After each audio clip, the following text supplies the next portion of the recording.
มหาการุณิโกนาโถตถาคตภะคะวันพุทธาปัจเจกพุทธะอรหันตบุริสัตวะภารัตรัตนะบุริสัตวะบาบาสาเฮบดรบีอเมริกานะโมพุทธายะนะโมธรรมายะนะโมสังฆายะเจพีมสังเกโชดังโชเกโชดังลาจังโชปะโดดักนีกับโซเจดังกีจินโซเกเปสุดัมกีโดลาเป็นสีสังเกดุปาโชตายถาคติคติปรคติปรัตคติปุริสวาหาอุมณีเปเมหุกราบถวายความเคารพพระอาจารย์ดรพระมหาจัญญาสุทธิยาโนเจ้าวาดวัดพุทธปัญญาที่เคารพอย่างสูง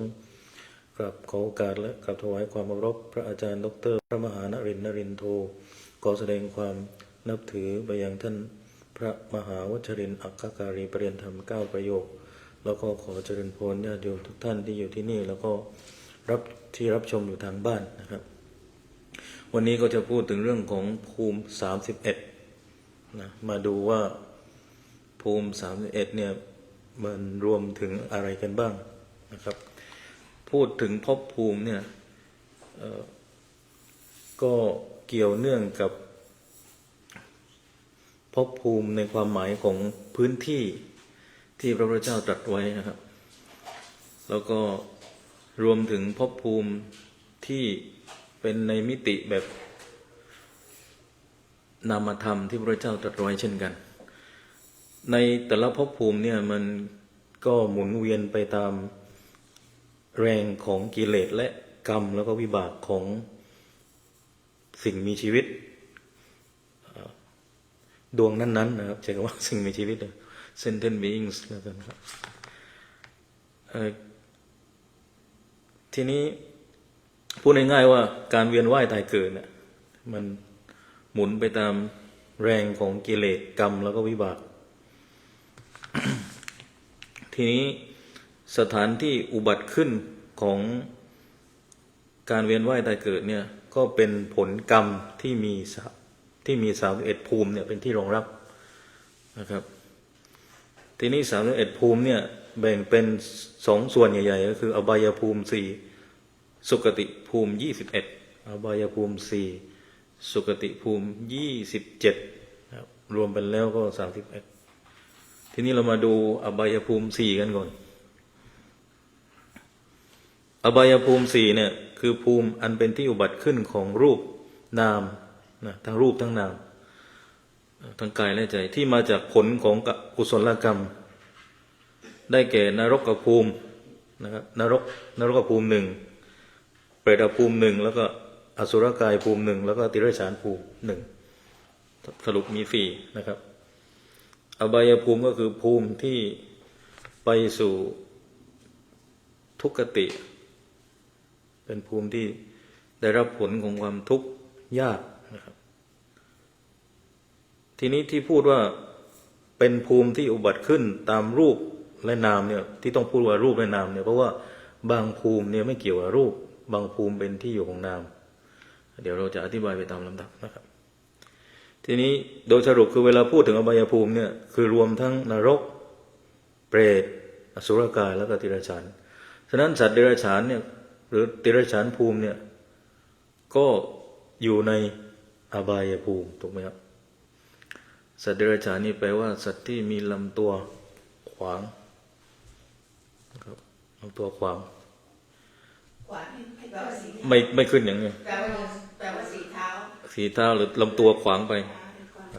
โยมสังเกตได้เลยเพราะฉะนั้นมันจะมีอันนี้จะนอกเหนือนิดหนึ่งมันจะมีคนชอบพระท่านโยมท่านที่ชอบพูดว่ามันเป็นเดรัจฉานวิชาคนก็จะตกใจว่าเฮ้ยเป็นสัตว์เดรัจฉานหรือไงคนก็โกรธกันไงเพราะว่ามันแปลว่าวิชาที่ไปขัดหรือไปขวางการเข้าถึงนิพพานการเข้าถึงธรรมนะครับเพราะว่ามีครั้งหนึ่งอาตมาไปเรียนแล้วก็เขาก็วิจารณ์กันว่ามหาลัยหนึ่งเนี่ยสอนให้ผู้เรียนเนี่ยหรือไปสอนวิชาติรฉานวิชาอะไรอย่างนี้ว่าอาจารย์พูดดีๆนะเดี๋ยวคนไม่เข้าใจภาษาบาลีเนี่ยยุ่งเลยไปหาว่าเขาไปเรียนวิชาเป็นสัตว์เดรัจฉานเนี่ยยุ่งเลยครับ เพราะฉะนั้น ถ้าเราดูจากความหมายของคำว่าเดรัจฉานเนี่ยสัตว์ที่มีลำตัวขวางก็จริงนะเพราะมนุษย์มันเดินตรงอ่ะแปลกมากเลยเขานิยามได้น่าสนใจมากนะครับ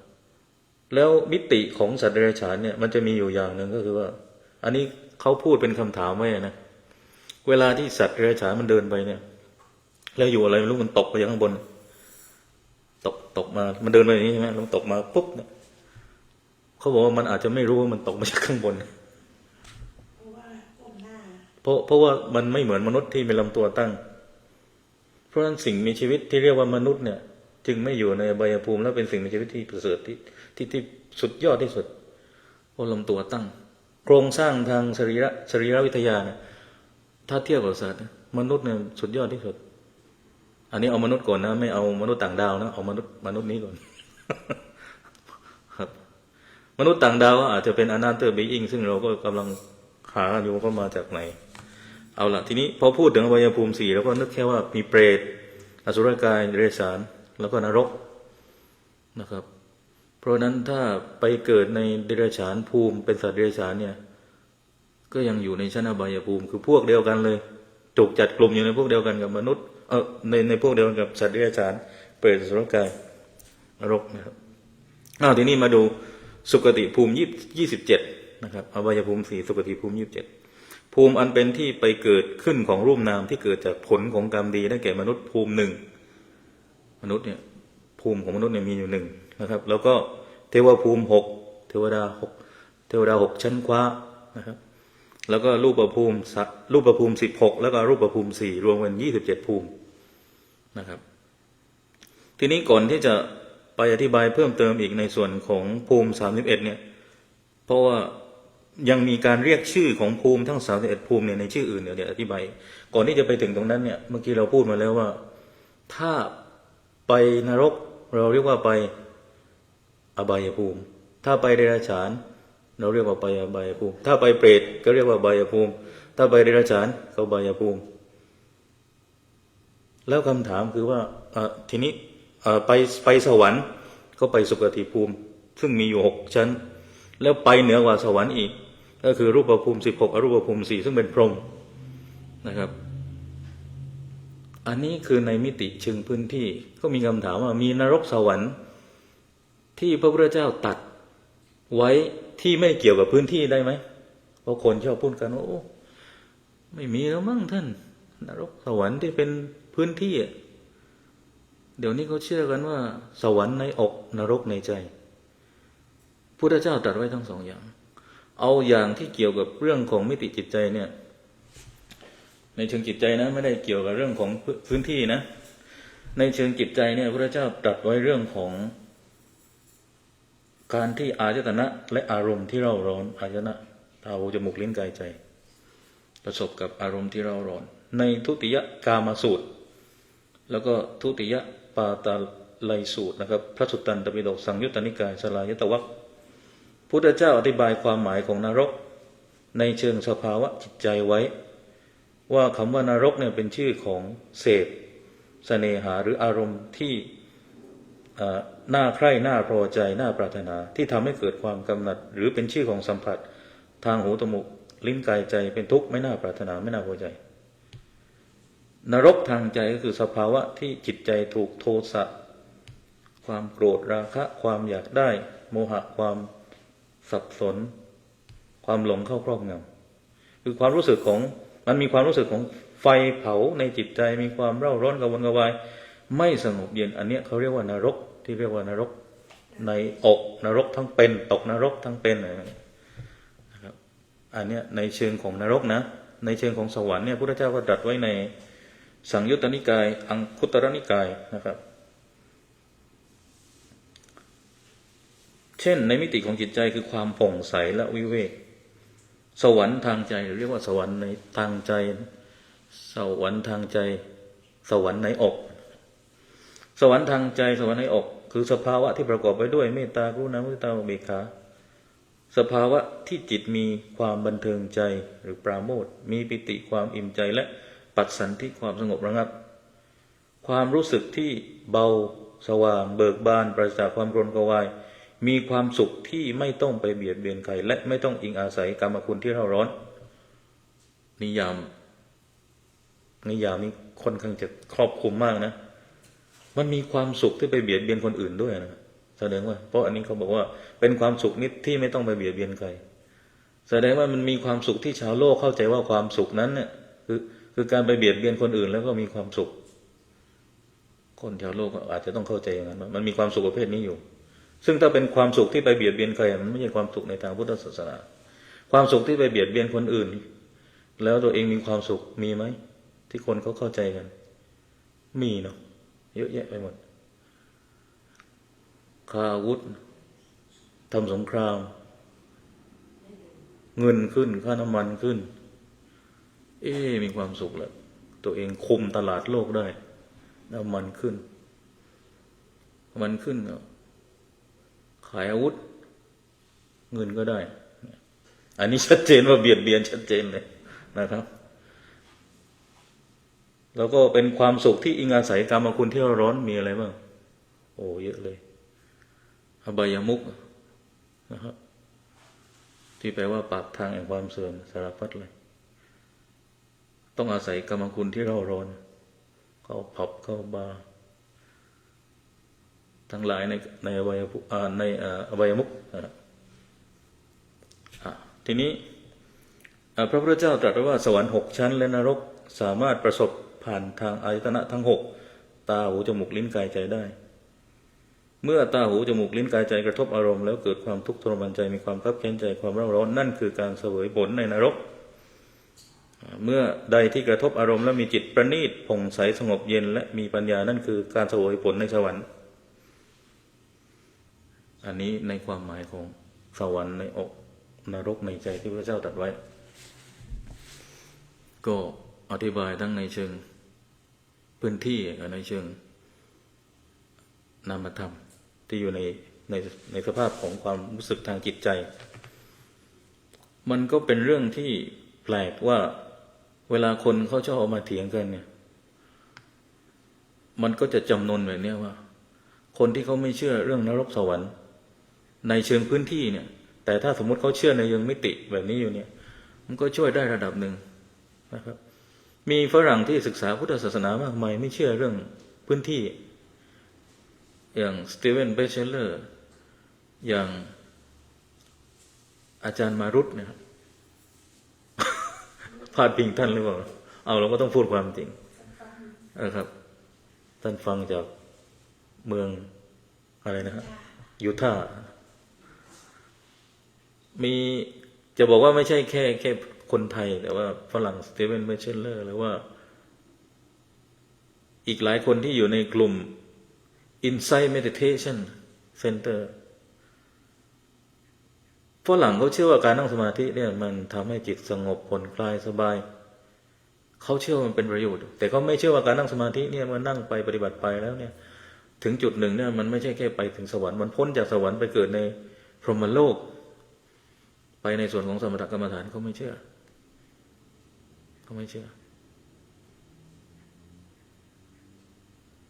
เขามองว่าสวรรค์นรกเนี่ยมันเป็นมิติทางจารีตของทุกศาสนาเลยทุกศาสนามีสวรรค์นรกหมดแต่ว่านิยามของแต่ละศาสนาของสวรรค์และนรกแต่ละศาสนาก็ไม่เหมือนกันบางศาสนาต้องอาศัยการนำพาของพระเจ้าเป็นผู้นำพาไปเราไม่ต้องอาศัยพระเจ้าการกระทำของเรานี่แหละใช่ไหมครับกิเลสกรรมวิบากเป็นตัวกำหนดของเราเองเลยไม่มีใครดึงเราการกระทำของเรานี่แหละเอาละไม่เป็นไรเขาไม่เชื่อก็เราลองมาศึกษาดูว่าเป็นยังไงนะครับในส่วนของในเชิงพื้นที่นะทีนี้มาดูอีกชื่ออื่นอีกนะมันมีชื่อที่เรารู้จักกันไปแล้วก็คืออบายภูมิ4สุคติภูมิ27ภูมิทั้ง31ภูมิทีนี้มันมีอีกชื่อหนึ่งก็คือชื่อว่ากามภูมิ11นะครับหรือกามาวจรภูมิซึ่งประกอบไปด้วยอบายภูมิ4อบายภูมิ4ก็มีเปรตนรกสัตว์เดรัจฉานอสุรกายนะครับ อันนี้เป็นอบายภูมิสี่แล้วก็บวกกับมนุษย์ภูมิหนึ่งนะครับแล้วก็เทวภูมิหกรวมเป็น11แล้วก็เรียกทั้งหมดเนี้ยเรียกว่ากามภูมิ11เพราะว่าทั้งอบายภูมิคือสัตว์นรกเปรตสุรกายสัตว์เดรัจฉานนรกเนี่ยนะอสุรกายเนี่ยเขายังเสพกามอยู่มนุษย์ภูมิเนี่ยเสพกามอยู่แล้วกามที่เกิดจากความยินดีพอใจตาที่เข้ามาทางตาหูจมูกลิ้นกายใจเข้าผ่านมาทางรูปรสกลิ่นเสียงโผฏฐัพพะธรรมารมณ์แล้วก็เทวดาเนี่ยก็เหมือนกันยังมีการเสพกามมีความพึงพอใจในรูปกลิ่นหอมๆรูปสวยๆแต่การความพึงพอใจยินดีในกามของเทวดาเนี่ยมีความละเอียดและประณีตกว่ามนุษย์นะครับมนุษย์เนี่ยหยาบกว่าและมนุษย์ก็ประณีตละเอียดกว่าสัตว์เดรัจฉานนะครับเป็นไปตามระดับของคุณธรรมแต่ยังไงโดยรวมแล้วก็ยังอยู่กับเรื่องของความพึงพอใจยินดีอยู่ในสิ่งที่น่าใคร่น่าปรารถนาในเรื่องของกามอยู่นะครับเพราะฉะนั้นเราจึงจัดกลุ่มนี้เรียกว่ากลุ่มของกามภูมิ11นะครับเพราะเป็นภูมิที่อาศัยการเกิดขึ้นของจิตที่ท่องเที่ยวไปในการรับกามคุณอารมณ์และกามภูมิ11นี้ยังแยกออกเป็น2กลุ่มก็คือกลุ่มมนุษย์ภูมิ1แล้วก็เทวภูมิ6นะครับรวมเฉพาะ7ภูมินี้เรียกว่ากามสุขติภูมิ7นะครับรวมมนุษย์แล้วก็รวมเทวภูมิ6นี่มีอีกชื่อเรียกว่ากามภูมิเรียกว่ากามสุขติภูมิ7นะครับเพราะเหตุว่า7ภูมินี้เป็นที่อยู่ของความสุขเพราะอบายภูมิ4เท่านั้นเรียกว่าทุกขติภูมินะครับก็ถ้ารวมมนุษย์แล้วก็รวมเทวดาเนี่ยเรียกว่ากามสุขติภูมิ7เฉพาะอบายภูมิ4นี่ก็เรียกว่าทุกขติภูมิแต่รวมทั้งมนุษย์แล้วก็เทวภูมิแล้วก็อบายภูมิเนี่ยก็ยังเกี่ยวข้องกับกามแต่เฉพาะทุกขติภูมินะครับก็คืออบายภูมิเนี่ยนะที่เรียกว่าทุกขติภูมิเนี่ยก็เป็นภูมิที่มีแต่ความทุกข์คือเสพกามแต่ว่ายินดีพอใจอยู่แต่ว่ามันยังมีความทุกข์เยอะอยู่นะครับถ้าเราไปดูชีวิตของสัตว์เดรัจฉานเนี่ยระหว่างชีวิตของมนุษย์เนี่ยถ้าว่ากันตามคัมภีร์พุทธเนี่ยเขาก็ยังให้ความสำคัญว่ามนุษย์เนี่ยยังไงก็ถ้าเทียบกับความทุกข์ของสัตว์เนี่ยความทุกข์ของสัตว์มีมากกว่าลองดูนะครับสมมุติเกิดเป็นจิ้งเหลนวัดพุทธปัญญาแล้วกันเห็นโดนตบบ่อยตบตายบ่อยเชื่อบ่อยอยู่ดีๆครับสมมติเกิดเป็นแมวเกิดเป็นแมวก็ต้องระวังคอซ้ำหรือว่าต้องไปแย่งกันอีกโยมถ้าอาตมาเกิดเป็นตัวผู้ตัวเมียโดนทำหมันอีกถ้าอยู่นี่ว่าได้กินข้าวฟรีทำหมันแต่เราเกิดเป็นคนเนี่ยไม่โดนทำหมันนะยกเว้นเราเลือกเองอยู่หรือว่าคนอื่นเลือกทำหมันให้เราอันนี้ก็เสี่ยงมากในชีวิตถ้ามันไม่ถึงขั้นนั้นหรอกมั้งอันนั้นชีวิตโหดมากเลยมันมีพวกอันนั้นชีวิตแบบดาร์กไซด์มากเอาเป็นว่าเอาไปเอามาเนี่ยชีวิตสัตว์เดรัจฉานเนี่ยมันอยู่ด้วยวงจรของอินสติ้งใช่ไหมสัญชาตญาณมากกว่าสติปัญญามากกว่าภูมิปัญญานะครับยังไงก็มีความทุกข์มากกว่าเพราะฉะนั้นในพระพิธรรมจึงมองว่าเป็นทุกขติภูมิต่อให้มันมีการเสพความยินดีพอใจในอาหารอร่อยเนี่ยเหมือนโยมพยาวเดินผ่านมาเนี่ยลูกแมววิ่งตามหาเลยมันรู้นะว่าใครให้อาหารมันเหมือนกับอาตมาเนี่ยมันไม่ครบเลยครับมันไม่ยุ่งเลยเราไม่เคยให้อาหารมันมีความยินดีพอใจเพราะรู้ว่าคนนี้ให้อาหารมันอาหารอร่อยมันชอบมันจำได้จำคนให้จำรสอาหารได้มันยังมีความพึงพอใจอยู่แต่สักพักเดี๋ยวก็กัดกันแล้วก็ต้องรอกินมันไม่เหมือนมนุษย์มันมีอิสระมากกว่านะแต่ก็ไม่รู้แหละเราก็ต้องไปถามแมวแต่ว่าเราก็พูดภาษาแมวไม่ได้แมวก็บอกว่าอาจจะมีความสุขกว่ามนุษย์ก็ได้มนุษย์หลายเรื่องเลยเขาบอกแมวไม่ไหวแมวมันอยู่เฉยๆนั่น มีคนเอามาหาให้แล้วนะแต่น่าเสียดายเราคุยภาษาแมวไม่ได้นะครับคุยได้ก็หาว่าบ้าแต่โยมพะเยาคุยได้รู้เรื่องทีนี้มาดูรูปภูมิ16หรือรูปาวจรภูมินะครับศัพท์ทางภาษาอภิธรรมเนี่ยมันศัพท์มันเยอะมากรูปภูมิ16หรือรูปาวจรภูมินะครับแบ่งเป็นรูปภูมิที่เป็นสถานที่อุบัติขึ้นของนามรูปมี15ภูมิส่วนที่เหลืออีก1ภูมิคืออสัญญสัตตภูมิเป็นสถานที่อุบัติขึ้นเฉพาะแต่รูปเท่านั้นไม่มีนามอันนี้เกี่ยวกับพรหมแล้วนะครับนอกจากจะมีชื่อเรียกภูมิโดยเฉพาะแล้วยังเรียกชื่อภูมิที่เป็นอยู่ของพรหมที่เป็นอริยบุคคลโดยเฉพาะได้อีก5ภูมิคือสุญญาวาสภูมิสุทธาวาสภูมิเข้าไปสุทธาวาสภูมิ5นะครับพรหมชั้นสุทธาวาสมีอยู่5ภูมิหรือเรียกว่าสุทธาวาสภูมิ5ภาษาไทยเนี่ยเวลาเราออกเสียงว่าภูมิเราอ่านว่าภูมิเนาะอินเดียนี่เขาเรียกว่าบูมิสุวรรณภูมิเขาต้องสะกดด้วยตัวบีบูมิเลยใช่ไหมโยม BSU บูมิเวลาเขาอ่านก็สุวรรณภูมิลงภูมินะครับเขาถูกเราผิดของเรานี่มันผสมควบกล้ำยังไงไปออกว่าภูมิไปเลยนั้นพอไปอินเดียเนี่ยพอเราพูดว่าภูมิแผ่นดินนะครับ ที่ใช้คำว่าพ่อแห่งแผ่นดินนะครับพ่อหลวงรัชกาลที่9พ่อภูมิพลเป็นกำลังของแผ่นดินเป็นพ่อของแผ่นดินเพราะในอินเดียเนี่ยมีการเรียกภูมิเยอะมากนะครับก็คือแผ่นดินที่อยู่อาศัยเอาละทีนี้กลับมาที่อรูปภูมิ4นะครับอรูปภูมิ4หรืออรูปาวจรภูมินะครับอรูปภูมิ4อรูปาวจรภูมิคืออรูปภูมิทั้งหมดมี4ภูมิอรูปภูมิเป็นสถานที่อุบัติขึ้นโดยเฉพาะนามอย่างเดียวไม่มีรูปในภพภูมิอื่นที่ไม่เกี่ยวกับอรูปภูมิเนี่ยเขาจะใช้คำว่าเป็นสถานที่อุบัติขึ้นของทั้งนามและรูปแต่พอเราเข้ามาสู่พรหมโลกเนี่ยมันมีบางชั้นโดยเฉพาะในชั้นของอรูปภูมิ4เป็นสถานที่อุบัติขึ้นเฉพาะนามอย่างเดียวไม่มีรูปเป็นภูมิที่มีความสุขจากผลของการเจริญกุศลและการเจริญกุศลขั้นอรูปฌานผู้ที่ไปเกิดในภพนี้อาศัยรูปฌานกุศลที่ยังไม่เสื่อมนำไปเกิดมันมีการอยู่ด้วย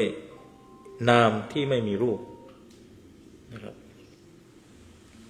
ละเอียดขึ้นไปอีกทีนี้การเวียนว่ายตายเกิดในแต่ละภพภูมิที่อาตมาพูดมาเนี่ยอบายภูมิ4นะครับสุคติภูมิ27รวมมนุษย์1เทวภูมิ6เทวดา6ชั้นฟ้ารูปภูมิ16อรูปภูมิ4รวมเป็น27ภูมิเมื่อก่อนเด็กเขาชอบพูดกันว่า15ชั้น6ชั้นฟ้า15ชั้นดินแต่พอเรามาดูในอภิธรรม6ชั้นฟ้าถูกต้องเทวภูมิ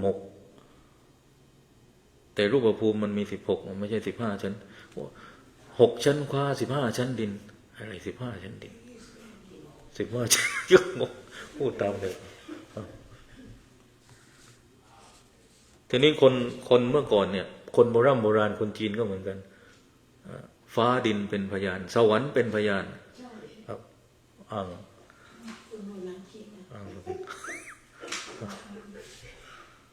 พอบอกว่าฟ้าดินเป็นพยานเนี่ยฟ้าดินเนี่ยแสดงว่าผู้ที่อยู่บนฟ้าเนี่ยเป็นพยานด้วยแล้วผู้ที่อยู่บนฟ้ามีตั้ง6ชั้นสูงขึ้นไปจากฟ้าก็เป็นพรหมโลกอีกนะครับดูเหมือนเป็นเรื่อง ที่เด็กรุ่นใหม่คนรุ่นใหม่อาจจะอะไรเพราะมิติการรับรู้ของคนรุ่นใหม่เนี่ยไม่มีมิติเชิงจักรวาลวิทยาที่อาตมาพูดนี่คือจักรวาลวิทยาคือมนุษย์ทุกคนเนี่ยมันทุกยุคทุกวันเนี่ยมันถูกสโคปเนี่ยให้เหลือเพียงแค่มนุษย์ภูมิอ่ะอย่างสมองเนี่ยถูกปุ๊บแค่โลกนี้โลกเดียวโลกหน้าไม่มีแล้วจักรวาลวิทยาการรับรู้ของภพภูมิมนุษย์เนี่ยมันอยู่แค่นี้จริงๆทุกวันเนี่ยแล้วก็พอใจยินดีอยู่แค่เพียงการหากินการมีชีวิตรอดให้ได้แค่นี้มนุษย์โดยทั่วไปที่เขาไม่ได้ศึกษาเรื่องจักรวาลวิทยาไม่ได้ศึกษาทางศาสนาเนี่ยการรับรู้ของมนุษย์จึงแคบจึงทำให้วิธีคิดหรือการกำหนดทัศนะที่มันคิดไกลออกไปอีกมันได้แค่นี้จริงๆมันก็คิดว่าแค่คนประเทศเราพวกเราศาสนาเราคนของเราแค่นี้คับแคบมันกว้างเลยไงมันเป็นเรื่องน่าแปลกว่าแล้วดูสิ่งปลูกสร้างนะเมื่อก่อนของเขาในเวลาที่เขามีความเชื่อเรื่องภพภูมิไปดูพวกถ้ำอาจันต้าโลล่าอียิปต์พีระมิดต่างๆเขาสร้างได้ใหญ่เลยแล้วก็สร้างอะไรไงเทคโนโลยีขนาดยุคปัจจุบันนี้เรายังทำไม่ได้เลยบางอย่างนะครับรถเมื่อก่อนที่โยมมีกับรถทุกวันนี้การกระแทกการทนแรงกระแทกสู้รถคนเมื่อก่อนไม่ได้เครื่องยนต์เมื่อก่อนก็ทนกว่าแรงกระแทกก็ทนกว่ารถทุกวันนี้ระบบก็เปลี่ยนใหม่เปลี่ยนชิ้นส่วนสมัยก่อนก็มีเคาะก่อนเคาะมันแข็งมากใช่ไหมมันทนมากรุ่นนี้พอนั่นปั๊บถอดชิ้นส่วนแล้วก็ประกอบใหม่อาตมาก็คิดเอาเองว่ามันมีผลต่อการรับรู้เนี่ยมันมีผลต่อการกำหนดหรือทำอะไรบางอย่างของมนุษย์มันไม่ละเอียดมันไม่ประณีตนะครับโยมดูเพลงก็ได้เพลงทุกวันนี้กับเพลงเมื่อก่อนนะเพลงทุกวันนี้มีแค่เรื่องของความรักกับความใคร่ทั้งนั้นนะไม่ใช่ความรักไม่มีความเป็นสุนทรียสนทนาศิลปะนะครับศิลปะเรื่องของสุนทรียสนทนาไม่มีเลยนะครับ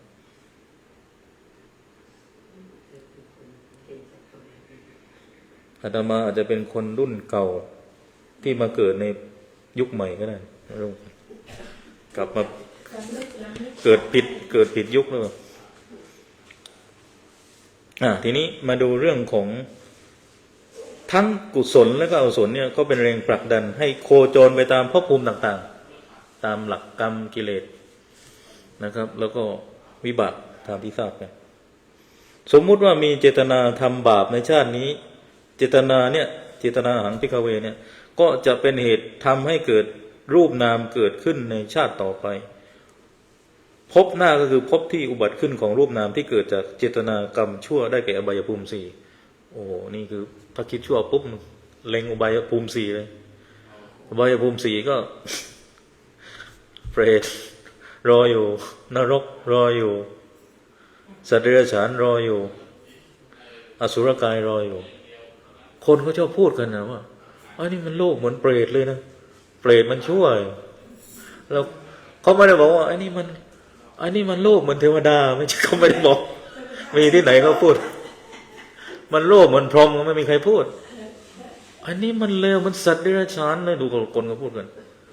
อันนี้มันเลวเหมือนเทวดาไม่มีใครพูดเลยเพราะฉะนั้นคิดต่ำปุ๊บลงต่ำเลยต่ำเลย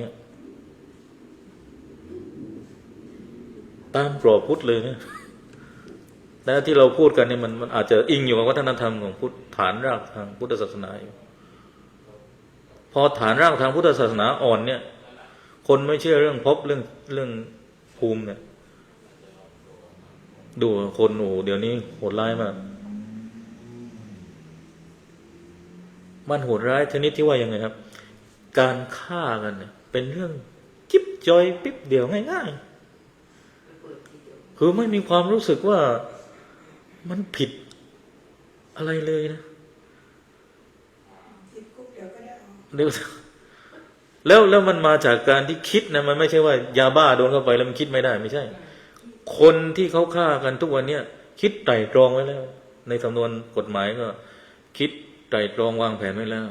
โทษยิ่งหนักเวลาเขาไปทำเขาเรียกอะไรไปทำแผนประกอบการนะครับเขาจะดูว่ามีเจตนาไหมเจตนาต่อผลย่อมเล็งเห็นผลของการกระทำนั้นมาตรา59จำได้มาตราเดียวตอนนี้ประมวลกฎหมายอาญาเราจะดูว่ามีเจตนาไหมประสงค์ต่อผลและย่อมเล็งเห็นผลของการกระทำนั้นนะครับถ้าเขาพิจารณาแล้วว่ามีผลเนี่ยพิจารณาจากรูปพยานหลักฐานแล้วศาลก็ฟันธงเลยครับประหารชีวิตจำคุกกักขังปรับริบทรัพย์สินเขาว่ากันไปโทษทางอาญาแต่โทษในพุทธศาสนาเนี่ยมันเกิดขึ้นแล้วนะครับไม่ต้องไปรอศาลตัดสินนักการเมืองบางท่านก็บอกว่าคุณไม่ใช่ศาลมาตัดสินผมไม่ได้นะครับผมไปตัดสินใครไม่ได้หรอกครับผมไม่ใช่ศาลนายกท่านนั้นไม่ได้ทำผิดกฎหมายแต่ทำในสิ่งที่กฎหมายห้ามคุณใครพูดไว้เสียชีวิตเพิ่งเสียชีวิตไปเสียชีวิตไปแล้วคนพูดนะเพิ่งเสียชีวิตไปสำนวนกฎหมายดิ้นได้เพิ่งตายไปใช่ไหมยังไม่ตายเลยเอาตายแล้วเอาแม่ตายแล้วโยมอย่าเพิ่งเอ่ยชื่อตายเลยพอเอ่ยชื่อรู้ความจริงเมียภรรยาที่ลุงชวนไปไงเอาทีนี้มาดูเจตนาทำบุญเจตนาทำบุญในชาตินี้เจตนาทำบุญในชาตินี้เจตนาเนี่ยจะนำไปให้เกิดรูปนามในชาติต่อไปภพหน้าคือภพที่เป็นอุบัติขึ้นของรูปนามที่เกิดในเจตนากรรมดีได้แก่มนุษย์ภูมิและเทวภูมิคือถ้าทำความดีปุ๊บกุศลกรรมบทศีล 5อยู่ในภพภูมิมนุษย์ขึ้นไปเทวภูมิ6ต่อมาถ้ามากกว่าคิดแค่ทำดีนะฮะคิดมากกว่าแค่ทำดีทำบุญนะคิดเรื่องอะไรทีนี้คิดเรื่องการเจริญกรรมฐานสมถกรรมฐานวิปัสสนากรรมฐานคิดเรื่องฌานเจตนาเนี่ยจะนำไปสู่การเกิดของรูปนามเฉพาะรูปเฉพาะนามที่เกิดจากเจตนากรรมดีคือฝ่ายญาณฝ่ายฌานที่เรียกว่ารูปภูมิ16และรูปภูมิ4ก็ไปเกิดในพรหมโลกนะครับเพราะฉะนั้นถ้าคิดแค่เพียงว่าคิดแล้วก็ทำแค่เพียงว่าทำความดีทำบุญทำกุศลอยู่ในส่วนของการเกิดเป็นมนุษย์แล้วก็เทวดาแต่ถ้าคิดเรื่องของการนั่งสมาธิทำสมถะแล้วก็วิปัสสนากรรมฐานขึ้นไปเกิดในชั้นพรหมฝึกขึ้นไปคือพ้นไปจากชั้นพรหมคือเป็นพระอรหันต์นิพพานเข้าไปเลยว่าเราจะเอาขนาดไหนทีนี้ถ้ายังอยู่ในเทวดาอยู่ในมนุษย์เนี่ยมันก็ยังอยู่ในกรรมภูมิยังยินดีพอใจในอารมณ์ที่น่าใคร่น่าปรารถนาอยู่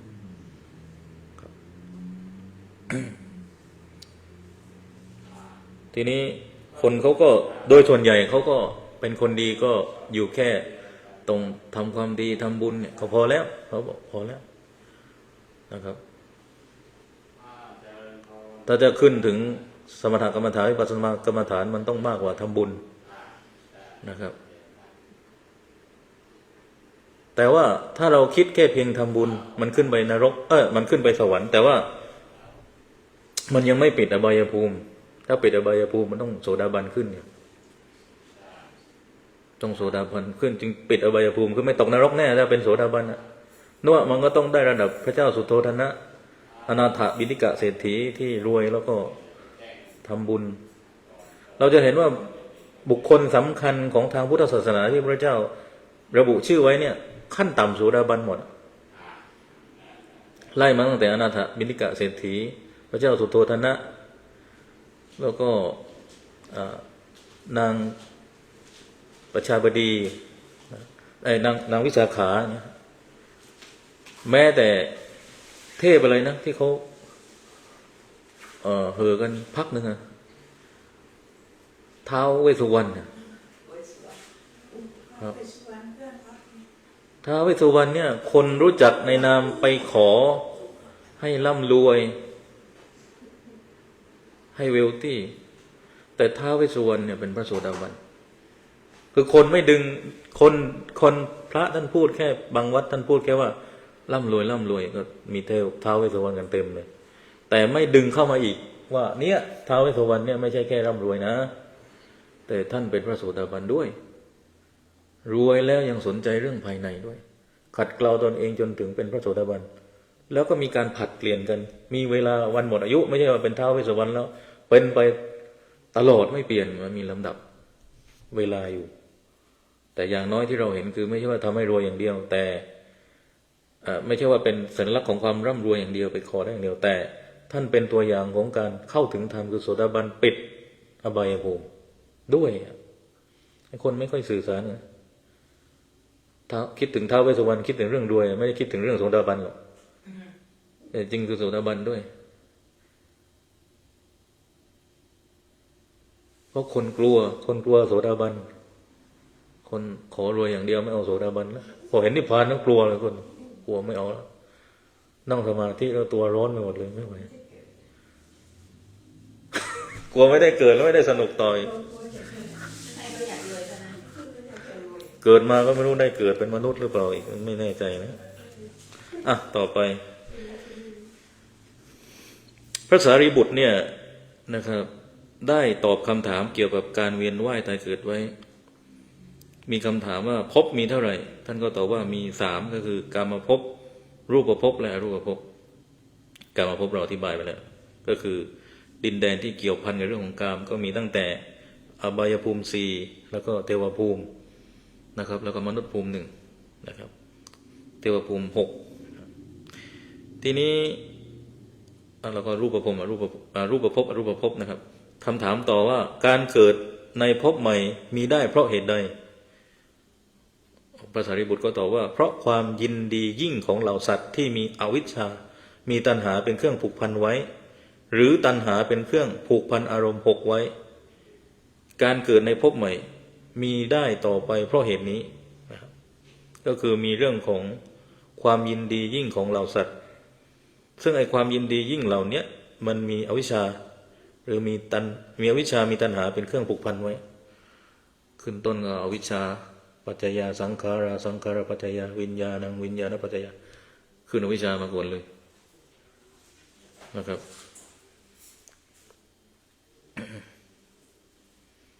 ทีนี้ถามต่ออีกการไม่เกิดในภพใหม่มีได้อย่างไร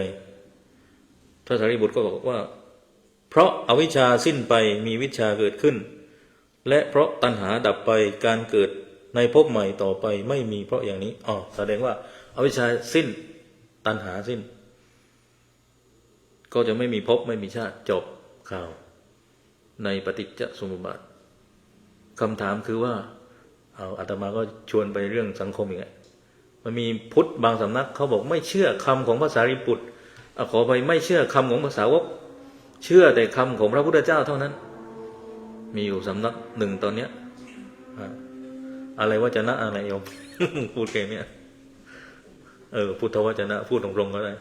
เขารู้กันทั้งบ้านทั้งเมืองแล้วโดยตนเองเขาไม่เอาคำของภาษาวกและไม่เอาคำของไม่ต้องพูดนะภาษาวกก็ไม่เอาส่วนหลวงพ่อหลวงตาหลวงปู่เขาก็ไม่เอาแล้วพระสาวกนั้นไม่ต้องพูดถึงก็ไม่เอาคำของพุทธเจ้าเลยเรียกว่าพุทธวจนะสรุปคือถ้าอย่างนี้อาตมาอ่านพระสารีบุตรไม่ได้เลยจบเลยนี่พระสารีบุตรพูดไว้เขาไม่เชื่อจบเลยอ่านไม่ได้เลยอนาถบิณฑิกะเศรษฐีนางวิสาขาไม่ต้องเอามาพูดถึงเป็นตัวอย่างที่ดีของผู้ที่ไม่ใช่นักบวชก็พูดถึงไม่ได้เลยอย่างเนี้ยพระเจ้าสุโธทนะอะไร เรียบร้อยหมดเลยเอาแต่พุทธเจ้าอย่างเดียวเอาแต่พุทธวจนะอย่างนั้นทุกคนที่มานับถือของท่านต้องมุ่งเป้าเป็นพุทธเจ้าอย่างเดียวมุ่งเป้าเป็นพระอรหันต์ไม่ได้ถ้าเราบอกว่าต้องมุ่งเป้าเป็นพระอรหันต์ได้ก็ต้องไปดูอาการบรรลุธรรมของพระอรหันต์แต่ละท่านนะไล่ไปเลยพระโมคคัลลานะเป็นไงต้องไปแก้ไขอุบายแก้ง่วงตั้ง8 วิธีแล้วนะเราก็เห็นว่ามันมีวิธีแก้ง่วงอยู่นะแต่ถ้าเอาพุทธเจ้าก็ ไม่ต้องมาดูวิธีแก้ง่วงของพระโมคคัลลานะ คือไม่เห็นประโยชน์หรือมิติอื่นๆที่มันเกี่ยวเนื่องกันกับพระพุทธเจ้าอีก มิติของการศึกษาพุทธศาสนาเลยแคบลงเองอันนี้ก็น่าห่วงไม่ทราบว่าเหตุไม่ทราบว่าศึกษากันยังไงจึงเป็นอย่างนั้นน่าห่วงเหมือนกัน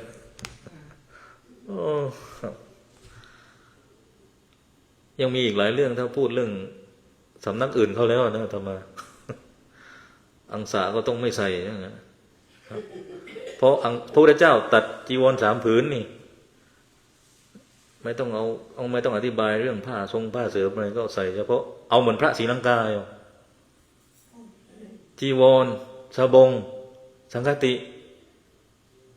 พอท่านถอดจีวรออกเหลือแต่ตัวแล้วไม่มีอังสาแล้วอยู่พระศรีลังกาไม่ใช่ศรีลังกาที่นี่ศรีลังกาที่นี่ไม่แน่ใจว่าท่านทำเห็นอยู่มันก่อนแต่ว่าไม่ได้ตูท่านนะแต่ว่าตอนไปศรีลังกาพระศรีลังกาก็เป็นอย่างนั้นนะพอถอดจีวรออกเหลือแต่ตัวเลยกับสบงเหลือก็ตัวกับสบงครับครึ่งหนึ่งของเชนนะแต่ว่าศรีลังกามันร้อนมากอยู่ท่านไม่ต้องใส่อังสามันก็ช่วยท่านได้เยอะเพราะมันร้อนเลยเกินศรีลังการ้อนมากมันติดเกาะทะเลเนี่ยศึกษาพุทธศาสนายังไงต่อไปมาเรื่องดูรายละเอียดของนรกแล้วนะโยมยังมีเวลาเมื่อกี้เราเข้าหลังไป1 ชั่วโมงทดเวลาบาดเจ็บอีกครึ่งชั่วโมงอยู่นะตอนนี้ก็เหลืออีก30 นาที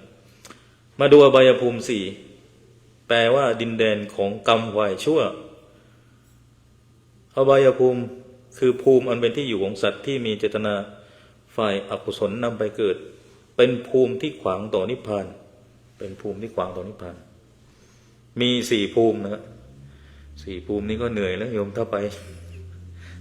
เหนื่อยนะเราจะสังเกตว่าย้อนไปนิดนึงศึกเรื่องพุทธศาสนาเถรวาทนี่เป็นคัมภีร์ของเถรวาทนะแต่มายังไม่ได้ดูพระพิธรรมของฝ่ายทางมหายานวัชรยานเขาว่าไงแต่ของมหายานเนี่ยเขาบอกว่าการกลับชาติมาเกิดเป็นพระโพธิสัตว์อย่างทาไลลามะเนี่ยเขาบอกว่าไม่ได้มาด้วยตัณหาของเราเนี่ยถ้ากลับชาติถ้าเรากลับมาเกิดอีกแสดงว่าเรายังมีตัณหาเรายังมีอวิชชาอยู่อันนี้ถ้าดับอวิชชาได้ดับตัณหาได้ก็ไม่ต้องกลับมาเกิดแต่ของเขาบอกว่าการที่ดาไลลามะกลับมาเกิดเป็น reincarnation หรืออวตารกลับชาติมาเกิดของเจ้าแม่กวนอิมของพระอมิตาภะอะไรของเขาเนี่ยเป็นเพราะว่าเขาไม่ได้มาเพราะตัณหาแต่เข้ามาด้วย good motivation คือแรงจูงใจที่ตั้งมั่นฝ่ายความดีความงดงามที่จะมาช่วยคนเขาบอกเนี่ยเถรวาทไม่มีอันนี้ก็เล่าให้โยมฟังหลายรอบแล้วก็อาตมาก็ก็ว่าอยู่ว่าทำไมเขากลับมาแล้วเขาไม่รู้สึกผิดเพราะว่าเขาไม่รู้สึกว่าการกลับมาเป็นตัณหาเป็นอวิชชามันอยู่คนระบบกับเราแล้วอันนี้โอเครู้แล้วว่าเขาคิดกันแบบนี้นะครับ แต่เฉพาะมหายานแบบวัชรยานมหายานแบบตันตรายานนะแต่มหายานแบบอื่นไม่มีแนวความคิดเรื่องการกลับชาติมาเกิดหรือ reincarnation หรืออวตารเฉพาะวัชรยานเท่านั้นเพราะฉะนั้นวัชรยานหลายรูปจึงเป็นรินโปเชนะครับรินโปเชก็คือพวกกลับชาติมาเกิดที่เอามาเลี้ยงตั้งแต่ก่อนอายุ7 ขวบแล้วมาฝึกแล้วเก่งมากภาษาอังกฤษเพราะเขาเลี้ยงอย่างดีอยู่พอบอกว่าอันนี้เป็นรินโปเชกลับชาติมาเกิดนะฝึกอย่างนี้เขาเรียกว่าการปลูกฝังองคุณโพธิสัตว์ฝึกตั้งแต่ท่านั่งท่าต้อนรับโยมนะครับการเรียนภาษาพวกรินโปเชแต่ละท่านเนี่ยไปดูเลยไม่ว่าภูฏานหรือในทิเบตภาษาทิเบตที่อยู่นอกทิเบตนะไม่ใช่ทิเบตที่อยู่ในทิเบตเขาเรียก outside ทิเบตที่อยู่อินเดียทิเบตที่อยู่ในปานแต่ละนิกายพูดภาษาอังกฤษเก่งมากแล้วหน้าตาดีมากคือเขาคัดคนที่มาเป็นรินโปเชจริงเห็นแล้วโอ้โหโซลิมูเชที่มาที่นี่ก็มาจากภูฏานหรือยังไงระบบเหมือนกันแต่ว่าในภูฏานไม่มีนิกายเกลุกไม่มีนิกายองค์ทรลมะแต่ว่าระบบ การกลับชาติมาเกิดเหมือนกัน แต่ว่ามันมีรินโบเชอีกพวกหนึ่งซึ่งไม่ค่อยได้ถูกเอ่ยถึงมากนักคือรินโบเชที่ไม่ได้กลับชาติมาเกิดเขาก็เรียกว่ารินโบเชเหมือนกันเพราะความหมายของรินโบเชแปลว่าอาจารย์ผู้ประเสริฐอย่างท่านครูปัตมาสัมภวะเนี่ยเขาก็ไม่ได้กลับชาติมาเกิดแต่ว่าคนทิเบตก็เชื่อมากมายเป็นผู้นำพุทธศาสนาจากอินเดียเข้าสู่ทิเบตไปสร้างวัดสัมเยบเป็นวัดแรกในทิเบตท่านก็ไม่ได้กลับชาติมาเกิดแต่ว่าคนเคารพศรัทธามากจนมีบทสวดอุมมาหุมบันซังกุรุไปมาสิทงอุมมาหุมวัชรากุรุไปมาสิทงคนทิเบตก็สวดกันแต่เนี่ยท่านมาจากอินเดีย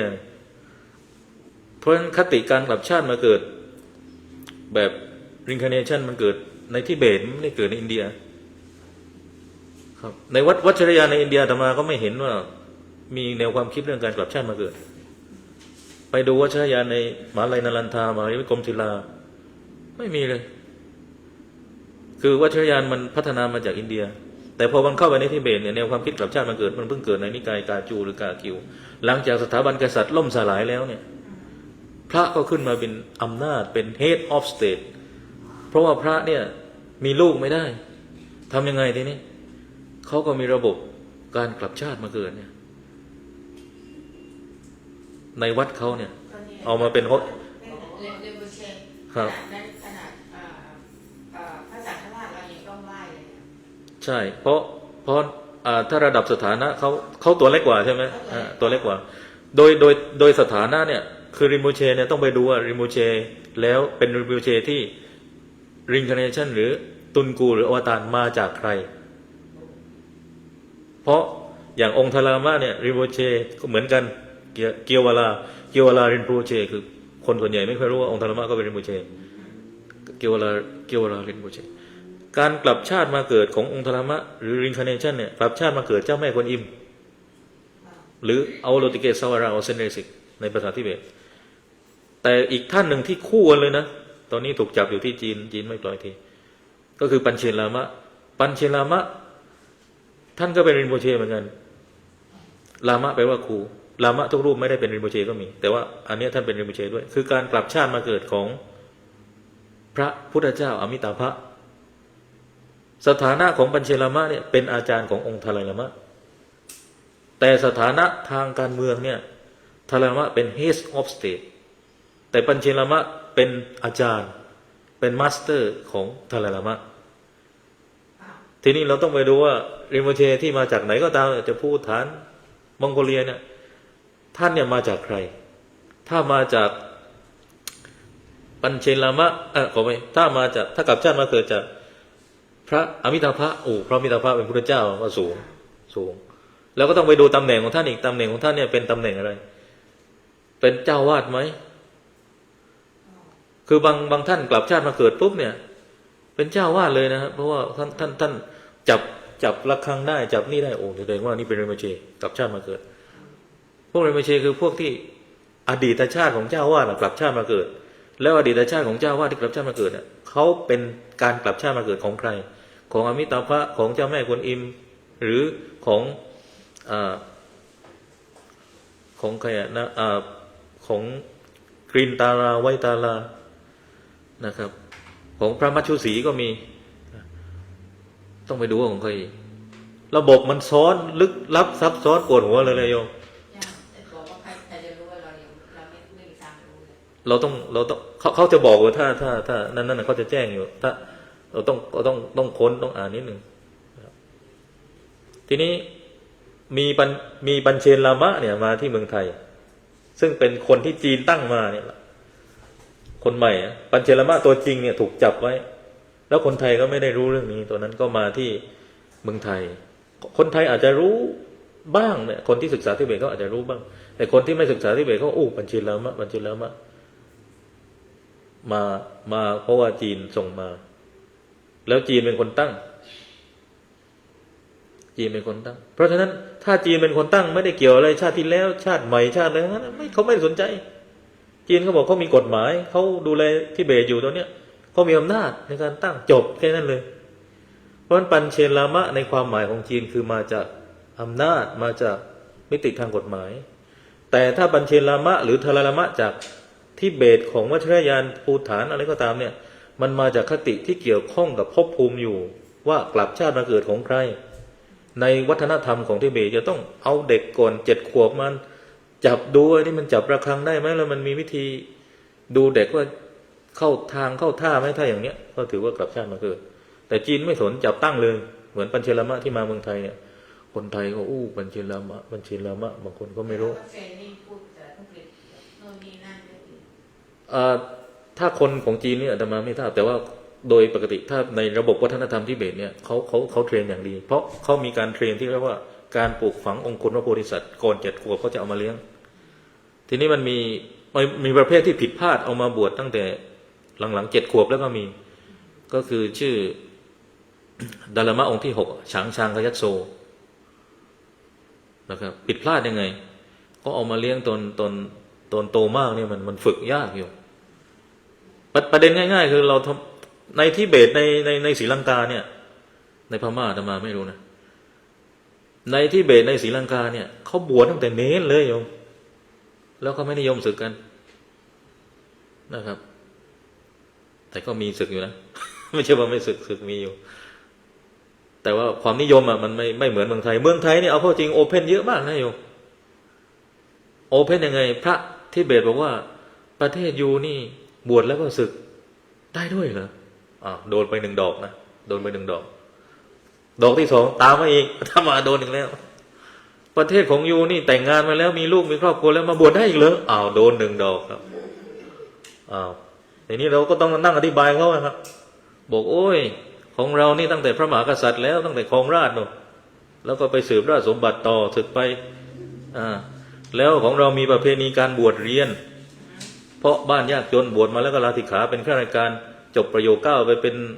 ผู้ว่าตุลาการศาลรัฐธรรมนูญอะไรเต็มไปหมดนะอันนั้นคือประเพณีแบบบวชเรียนแล้วก็มีประเพณีแบบบวชอุทิศถวายเป็นพระอรหันต์ไปเลยโน่นหลวงปู่ชาโน่นมีนะครับหรือว่าเบื่อแล้วบวชตอนแก่ไม่เอาแล้วทางโลกนะแต่จะมาเจอทางโลกหรือเปล่าไม่ทราบก็ดูตัวอย่างของพ่อมารุตนี่ท่านก็บวชมาแต่ท่านก็มาบวชตอนหนุ่มแล้วตอนแก่แล้วนะครับก็ใช้ได้ยังใช้ได้อยู่หมายถึงว่ายังมีประโยชน์ในแง่ของการบวชตอนแก่แต่เดี๋ยวนี้รู้สึกเขาไม่บวชตอนแก่แล้วมั้ง60เหมือนมันมีคล้ายๆว่าเขาไม่บวชหรือยังไงไม่ทราบกลัวเป็นภาระบางวัดเขาไม่รับเลยนะอยู่ครับ60แล้วนะอาตมาเอาพ่อไปบวชนี่เขาบางวัดลังเล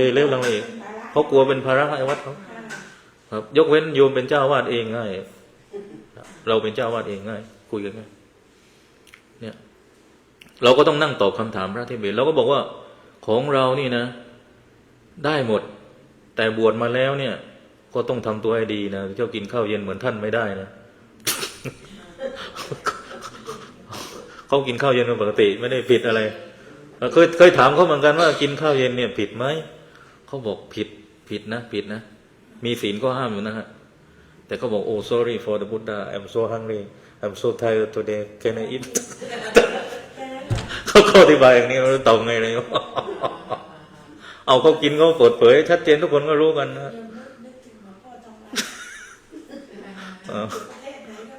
ทีนี้เอาพระศรีลังกานี่เขาไม่ค่อยบิณฑบาตกันนะอยู่อาตมาไปอยู่ศรีลังกาตอนแรกวันแรกที่ลงถึงวัดเนี่ยอาตมานอนอยู่ถึงวัดมันเหนื่อยนอนเขามาเคาะเปิดประตูไปไหนครับกินข้าวเหรอ กินข้าวตอนเย็นงงเลยนึกว่าเคาะไปทำอะไรเคาะไปกินข้าวตอนเย็นไม่เอาวะเราต้องรักษาไว้ก็ไม่รู้ยังไง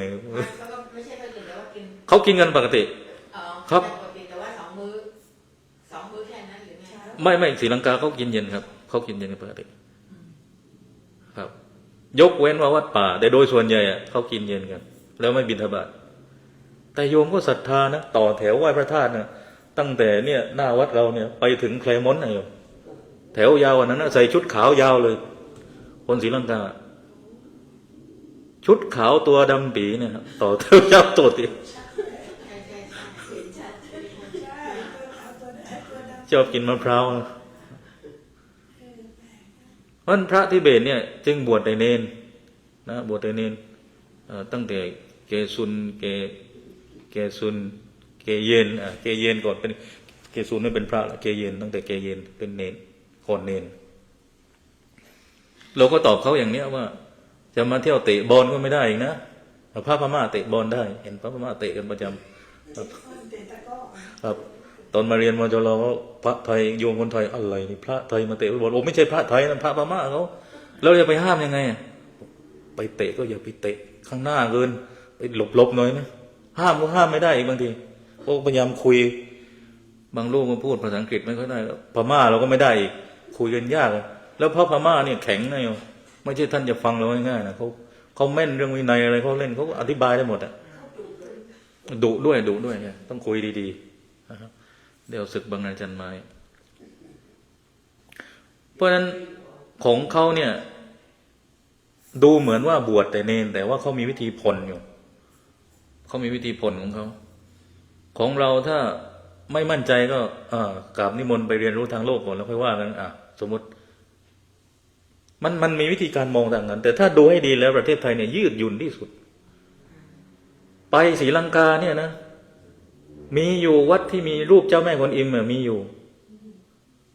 แต่เป็นวัดที่มีคติทางโบราณเช่นวัดของเชตวันมหาวิหารอภัยคีรีวิหารวัดเก่าๆโบราณตั้งแต่ยุคเมื่อก่อน3 สำนักหลักเนี่ยอภัยคีรีวิหารเชตวันวิหารมหาวิหารมีรูปเจ้าแม่กวนอิมอยู่แต่ว่าถ้าวัดใหม่ที่เป็นศรีลังกาเนี่ยเราก็ไม่ค่อยเห็นเจ้าแม่กวนอิมมาตั้งอยู่นะเพราะฉะนั้นในคติของวัดเถรวาทของเขามันเข้มจริงๆไม่มีเรารูปพระพิฆเนศเจ้าแม่กวนอิมอะไรมาอยู่ในวัดไม่มีเขาเข้มเหมือนของเขาแต่ของเรานี่ผลกันไหมมีหมดทุกอย่างเลยของไทยเรานี่เอาไปเอามาประเทศไทยเนี่ยพุทธแบบเถรวาทไทยเนี่ยยืดหยุ่นที่สุดแล้วแต่มาว่ายืดหยุ่นสุดๆเลยยืดแต่ไม่อยู่ไม่ ไม่รู้ ยืดไปเรื่อย จะพูดเรื่องการบวชการบวชเข้ามาเนี่ยของเขาบวชแต่เนรแล้วไม่นิยมศึกถ้าศึกก็มีน้อยแต่ของเราได้หมดเลยมีครอบครัวแล้วก็กลับเข้ามาบวชได้ใช่ถึงได้ของเรายืดไม่ บวช ยืดไม่ ก็นี่ไง แล้วเรามีหลายออปชั่นมากของไทยเราเนี่ยนะ ทีนี้2 รูปนะ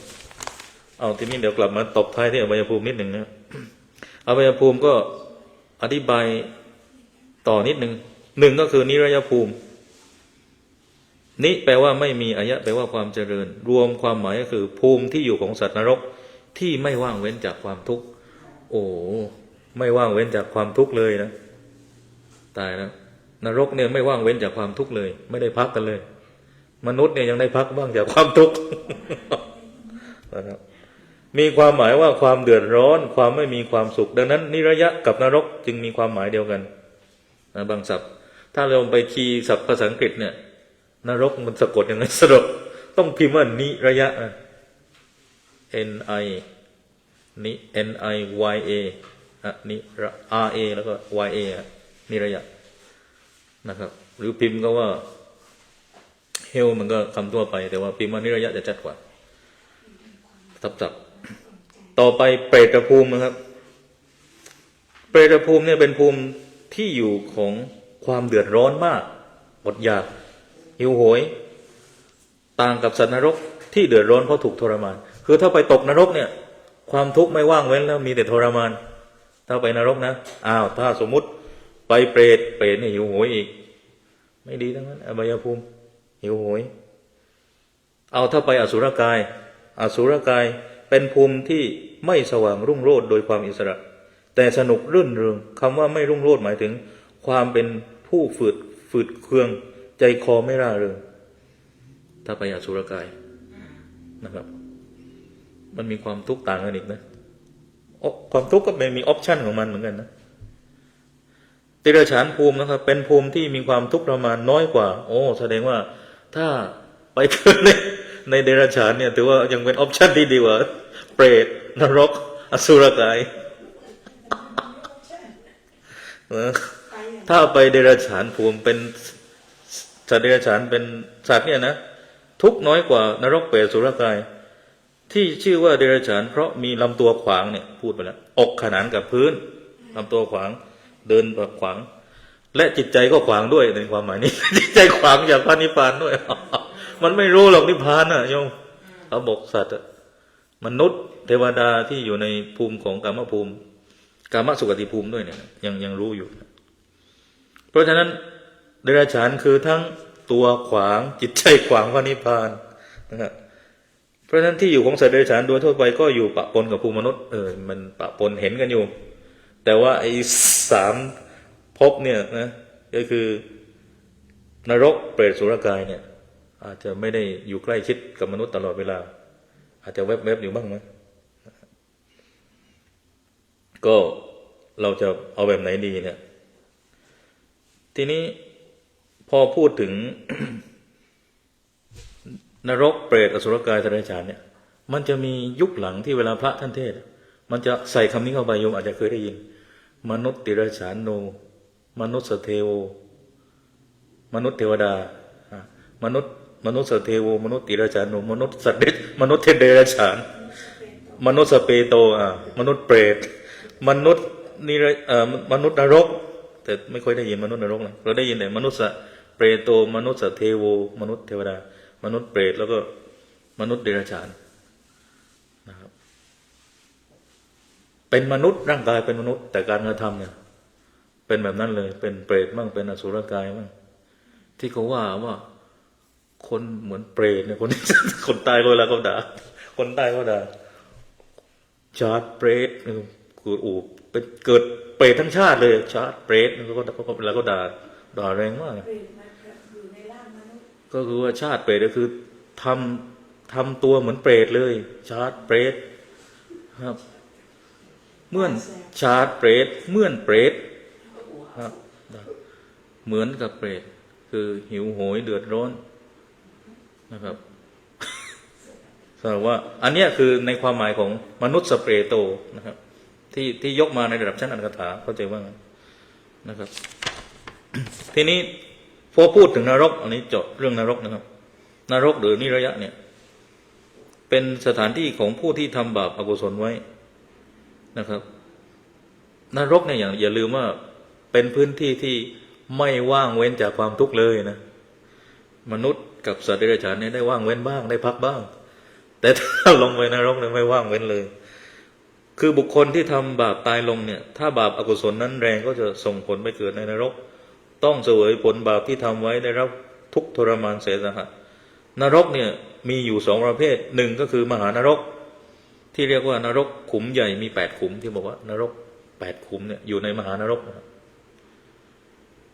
แล้วก็อุทธัสสนรกเป็นนรกขุมย่อยมาจากมหานรกคำถามคือพระเทรวทัตไปอยู่ในขุมไหนขุมใหญ่8ขุมเนี่ยอยู่ในขุมของอเวจีมหานรกนะครับในอเวจีคือนรกชั้นที่8เนี่ยหนักเลยแปลว่าไม่ระหว่างคือไม่เว้นว่างจากความทุกข์นรกขุมนี้มี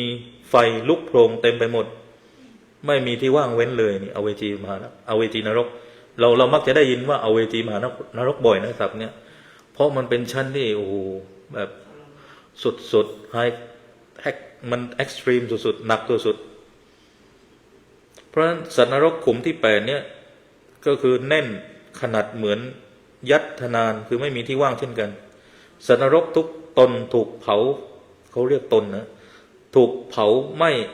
ความทุกข์ทรมานของสัตว์นรกในกลุ่มนี้เกิดขึ้นได้ตลอดเวลาไม่ว่างเว้นในอเวจีมหานรกเนี่ยพระเทวทัตได้รับความทุกข์ทรมานแต่พอพระเทวทัตพ้นจากภพภูมินี้ไปเนี่ยท่านก็จะขึ้นไปสู่การเป็นพระปัจเจกพุทธเจ้านะครับยังไงเสียเนี่ยต่ำสุดก็ขึ้นสูงเหมือนกันยังมีความดีอยู่บ้างเพราะยังไงอย่างน้อยเราตกนรก ท่านก็ยังมีความดีอยู่บ้างเพราะอย่าตกนรกอย่างเดียวเลยถ้าสมมุติมันเลือกไม่ได้นะมีความดีเหลืออยู่บ้างเผื่อได้ขึ้นบ้างนะครับจะกี่ปีกี่ชาติก็ได้ขึ้น พระเทวทัตเนี่ยยืนอยู่บนพื้นเหล็กที่มีไฟลุกโชนยืนอยู่บนพื้นเหล็กที่มีไฟลุกโชนเท้าทั้งสองจมพื้นลงไปถึงข้อเท้ามือทั้งสองข้างจมฝาเหล็กจนถึงข้อมือศีรษะเข้าไปในเพดานโลหะถึงคิ้วนะครับหลาวโลหะอันหนึ่งออกจากพื้นเบื้องล่างแทงร่างกายทะลุไปถึงเพดาน หอกแหลมหนึ่งออกจากฝ่าทิศตะวันออกแทงทะลุหัวใจเข้าไปฝาทิศตะวันตกหอกอีกเล่มหนึ่งออกจากฝาทิศเหนือแทงทะลุซี่โครงเข้าไปยังฝาทิศใต้ถูกตรึงแน่นขยับไม่ได้ถูกเผาไหม้อยู่ในอเวจีนรกอันนี้คือพระเทวทัตนี่เป็นบุคคลตัวอย่างที่ดีเลยโอ้หนักมากอันนี้คือนรกที่หนักที่สุดคือขุมที่8ขุมที่1เนี่ยสัญชีวนรกก็คือนรกที่คืนชีวิตขึ้นเองคือสัตว์นรกในขุมนี้จะต้องถูกตัดเป็นท่อนๆเล็กท่อนใหญ่ได้รับความเจ็บปวดทรมานจนถึงตายชั้นนี้เนี่ยชั้นแรกเนี่ยถูกตัดพอตัดเสร็จแล้วก็กลับมาคืนเหมือนเดิมได้อีกพอกลับมาคืนได้เหมือนเดิมก็ถูกตัดอีกนะครับถูกตัดถูกสับเนี่ยวนไปวนมาจนกว่าจะหมดวาระของกรรมนะครับอันนี้นรกชั้นนี้เรียกว่าคืนชีวิตขึ้นเองตัดสับตายเกิดขึ้นใหม่ตัดสับตายเกิดขึ้นใหม่อยู่เนี่ยแล้วก็กาลสุตตนรกขุมที่2เนี่ยแปลว่าเส้นได้ดำสัตว์นรกในกลุ่มนี้ร่างกายจะถูกตีด้วยเส้นได้สีดำเหมือนอย่างตีเส้นที่ต้นซุงเพื่อที่จะเลื่อยแล้วถูกผ่าด้วยขวานออกเป็น8เสียง16เสียงได้รับความทุกข์ทรมานอย่างแสนสาหัสนะครับอันนี้ใช้เส้นมาตีด้วยได้สีดำนะครับแล้วก็เลื่อยแล้วก็ผ่าด้วยขวานเป็น8เสียง16เสียงต่อไปนรกขุมที่3สังคาตนรกแปลว่ากระทบกันสัตว์นรกในขุมนี้ถูกบดด้วยภูเขาเหล็กขุมนี้มีภูเขาเหล็กคราวละ2ลูกจากทิศที่ตรงกันข้ามเลื่อนเข้ามากระทบกันเองบดสัตว์นรกในระหว่างนั้นให้แหลกละเอียด4ทิศจะมีภูเขา4ลูกเลื่อนเข้ามากระทบกันอยู่ตลอดเวลา4ทิศมา4ภูเขาเลื่อนมา4ลูกพร้อมกันนะแล้วก็มากระทบกันอยู่ตลอดเวลาสัตว์นรกได้รับความทุกข์ทรมานอย่างแสนสาหัสต่อมานรกขุมที่4คือรุวนรกแปลว่าร้องครวญครางในขุมนี้เนี่ยสัตว์นรกจะถูกทรมานด้วยเปลวไฟเข้าไปในทางทวารทั้ง9ตาหูจมูกลิ้นกายใจใจไม่เกี่ยวทวารทั้ง9เผาไหม้ภายในร่างกายได้รับความทุกข์ทรมานจึงร้องครวญครางบางพวกถูกหมอกควันด่างเป็นกรดเข้าไปละลายสรีระจนละเอียดเหมือนแป้งจึงร้องครวญครางเจ็บปวดเพราะหมอกควันในกลุ่มนี้จึงเต็มไปด้วยเสียงร้องเพราะความเจ็บปวดทรมานจึงได้ชื่อว่ารุวนรกนะครับต่อไปชั้นที่5มหารุวนรกแปลว่าร้องครวญครางมากสัตว์นรกกลุ่มนี้ได้รับความทุกข์ทรมานยิ่งกว่าขุมที่เรียกว่ารุนรกก็คือสัตว์นรกกลุ่มนี้เนี่ยจะร้องเสียงดังมากจึงได้ชื่อว่ามหารุวนรกร้องดังมากกว่าเลยใส่มหาเข้าไปนะครับพวกนี้เราทำบุญไปก็ไม่ถึงใช่ไหมต้องเปรียบเทียบพวกที่อยู่บนสวรรค์ถึงอยู่แต่ว่าไม่แน่ใจว่าเขารับได้หรือเปล่านี่อีกเรื่องนึงก็เราก็อุทิศให้อยู่ถ้าเป็นญาตินะเราต้องทำบุญต้องตั้งกรณจิตจริงๆที่สูงกว่าหมายถึงเขาอยู่ที่ต่ำเขาไม่ได้อยู่ในนรกเพราะงั้นนะเพราะว่าถ้าอยู่ในนรกแล้วก็บุญก็ไม่ถึงมันมีการทำถึงอยู่นะครับแต่มันขึ้นอยู่ว่าเขาจะหนักขนาดไหนแล้วเขารับได้ไหมแต่มันมีประเภทที่รับได้อยู่นะครับต่อไปตาปะนรกนะครับแปลว่าร้อนคือสัตว์นรกกลุ่มนี้ถูกนั่งเสียบตรึงด้วยเหลาเหล็กบนพื้นเหล็กที่ลุกเป็นไฟเนี่ยตาปะนรกร้อนแล้วก็มหาตาปะนรกร้อนสูงมากเอาไว้จีนรกกลุ่มที่8เราอ่านไปแล้วนะครับทีนี้เรามาดูไอ้เครื่องทรมานสัตว์นรกเนี่ยมันมีอะไรบ้างไอ้เครื่องทรมานสัตว์นรกเนี่ยทั้ง8ขุมเนี่ยก็จะมีพื้นดินเหล็กอาวุธเหล็กมีไฟนะครับแล้วเหล็กนั่นแหละลุกเป็นไฟร้อนมีภูเขาเหล็กก็มีแผ่นดินเหล็กอาวุธเหล็กแล้วก็ภูเขาไฟเหล็กที่กลิ้งมาบดมีหมอกควันชนิดเป็นกรดหรือด่างเป็นเครื่องทรมานสัตว์อีกแรงหนึ่งทั้งในกลุ่มที่1และกลุ่มที่2 แล้วก็มีนายนิรยาบาลแปลว่าผู้รักษานรกเป็นผู้ทำการทรมานนะ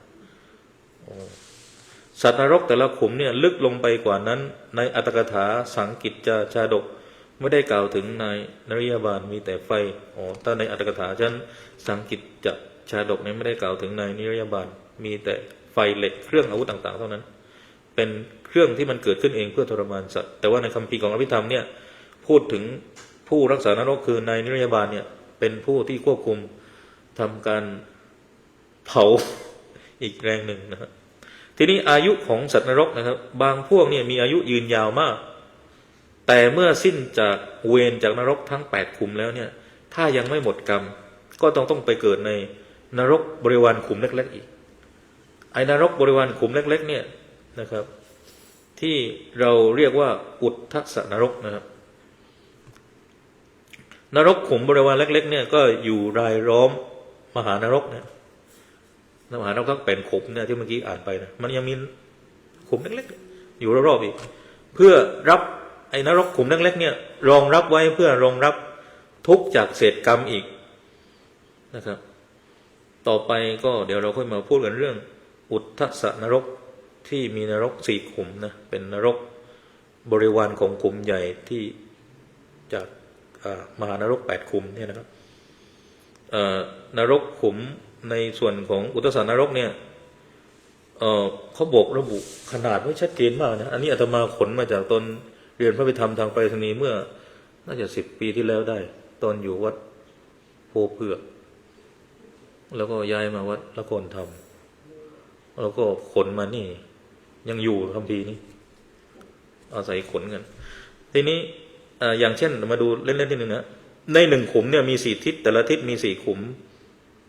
อุตสกนรกเนี่ยมี16ขุมมีบริวารของขุมใหญ่อีก8ขุมรวมกันแล้วคือ128ขุมถ้านับรวมนรกขุมใหญ่ขุมเข้าไปด้วยแล้วนรกจึงมีทั้งหมด136ขุมรวมหมดเนี่ย136ขุมนะโอ้เยอะมากเอานรกขุมแรกของอุตสนรกนิดหนึ่งนะแปลว่านรกอุจจาระเน่าอันนี้ไม่โดนไฟแล้ว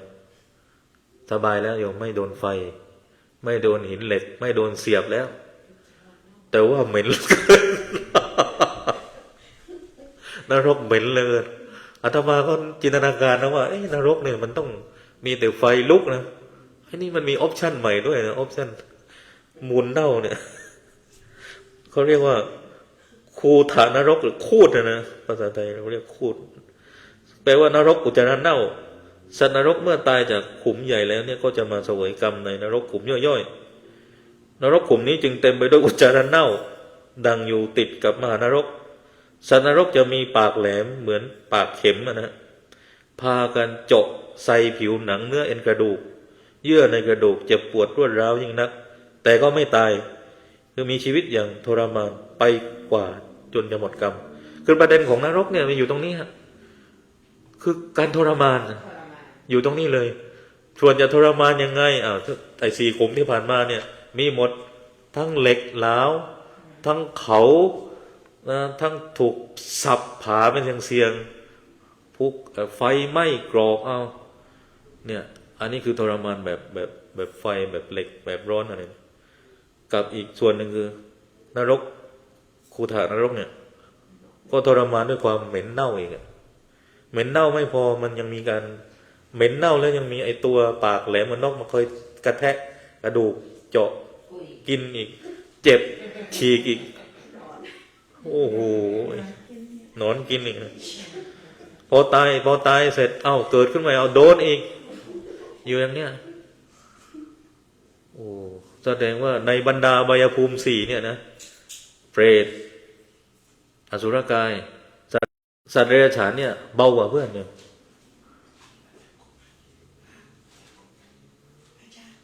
โอเคในอบายภูมิ4เนี่ยสัตว์เดรัจฉานเนี่ยเบากว่าเพื่อนแล้วนะครับเพราะว่า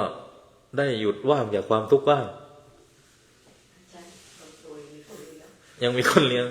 แต่ว่าถ้าหนักสุดก็คือนรกแต่ทั้ง4ภพภูมิเนี่ย